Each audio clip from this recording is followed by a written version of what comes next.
dia, oitavo ano. Tudo bem com vocês? Eu espero que sim. Nosso pensamento para hoje diz: no caminhar da vida, nem sempre o caminho será leve, mas Deus sempre nos dará sapatos adequados.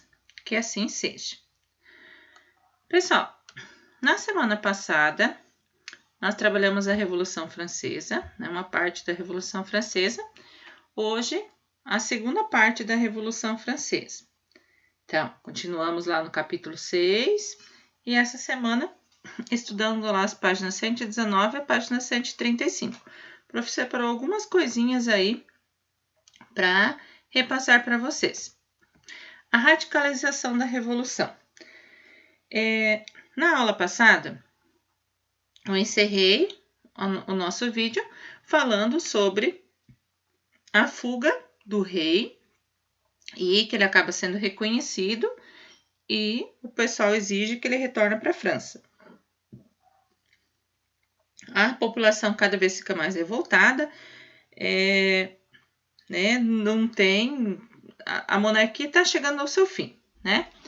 E isso, então, em setembro de 1792, acaba sendo proclamada, então, a República e se vive uma nova instituição na França, que é a Convenção. Uma das coisas que essa convenção vai criar, vai decidir, né, é o julgamento, então, de Luís XVI, do rei, que é condenado à morte. Ele acaba sendo guilhotinado em 1793. E já começa aí, através desse guilhotinar do rei, a cabeça praça pública e tal, mostrar que o movimento da Revolução Francesa está entrando, né, para um processo revolucionário bem radical. Meses depois, a rainha também acaba sendo guilhotinada. Nessa convenção nacional, se vive o quê? A principal situação, ou principal ideia nessa convenção nacional é o quê? Criar novas regras, modificar as leis da França para terminar com as características do antigo regime, ou seja, eliminar de vez, né, o antigo regime. Uma das coisas que acontece nesse período da Convenção Nacional é a modificação do calendário. Surge o calendário revolucionário, que é usado do dia 22 de nove de 1792, data da proclamação da República ali, então, até 31 de 12 de 1805, tá? Quando Napoleão vai restaurar o calendário gregoriano. O calendário tinha 12 meses também e ele tem as características conforme, né, as épocas do ano. Quem tiver oportunidade, pesquise isso, calendário revolucionário da Revolução Francesa, é bem bacana. Conforme o nome do mês, é o desenho que se tem, tá? Uma outra modificação que se tem também, tá?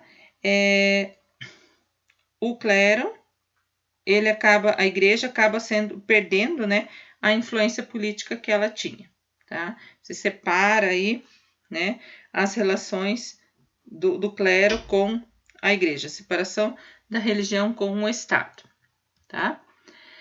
Nesse período, já se tem 3 grupos políticos, digamos assim, 3 agrupamentos que vão se delineando cada vez mais, tá? Tem os girondinos, os jacobinos, a planície e o pântano. Os girondinos representavam a alta-burguesia, então, aqueles que tinham dinheiro. Eles defendem uma posição mais moderada e tal, uma forma de garantir a riqueza econômica que eles já têm. Os jacobinos, eles representam a pequena e a média burguesia e o proletariado, os trabalhadores. Então, eles defendem uma posição radical. Por quê? Porque eles querem beneficiar todos esses oprimidos que existem aí. A planície representa a burguesia financeira. Então, ela não tem uma política definida, ela vai acompanhar os vencedores. É melhor eu ficar com os girondinos, então eu estou com esse lado. É melhor agora eu ir para os jacobinos, eu vou ficar com esse lado. Tá? E tanto que acaba surgindo aí uma união entre os girondinos e o grupo da planície, tá? Mas essa planície, o pântano, seria lá, Maria vai com as outras, digamos assim, né? Aqui tem uma outra representação de novo desses jacobinos, planície e girondinos, né? Porque a prof colocou duas vezes, digamos assim, né? Observem aí, os jacobinos, eles estão do lado esquerdo, né, da mesa aí, mais alto. Ou seja, eles eram à esquerda. Os girondinos, eles estão do lado direito, tá, do líder da convenção. Aí vai ter a mesma definição que nós tínhamos antes, tá? Quem for ler ali vai ver as mesmas definições. Mas jacobinos, eles representavam a pequena burguesia e eles querem mudar, querem mudanças, eles querem direitos políticos, eles são, digamos assim, os revolucionários. Por isso que hoje em dia, né, às vezes fala assim, você é da direita ou você é da esquerda, né? Porque direita seria a situação e esquerda seria a oposição. Só que hoje em dia não se tem mais essas definições em relação aos partidos políticos, né? Então, quando as pessoas fazem esse questionamento, você é da direita ou você é da esquerda? Não tem como você comparar isso, tá?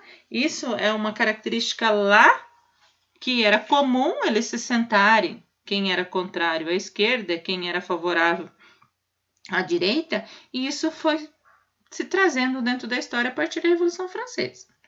Tá?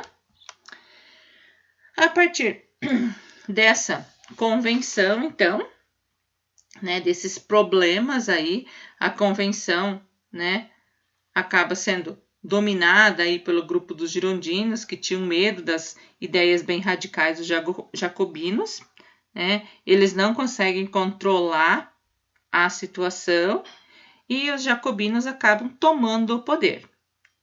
Com eles tomando o poder, né, nessa França que está aí à beira de um colapso, está com guerra contra o país, tem revolta popular, tem crise econômica, tem vários problemas aí, né? Diante dessas ameaças, então, eles vão criar o Comitê de Segurança Nacional, que era responsável pela segurança interna da França, o Comitê de Salvação Pública, que controla o exército, né?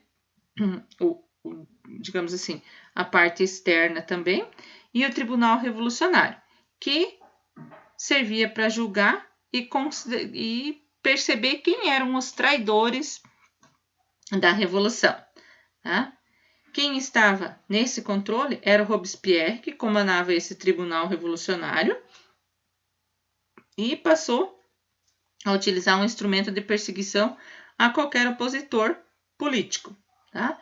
Ele levava à guilhotina membros dos girondinos, dos nobres até de jacobinos. E tanto que, né, então, esse período do Robespierre que é conhecido como regime do terror. Tá? Quem era contra, quem é oposição, é levado para guilhotina. Como os opositores, né,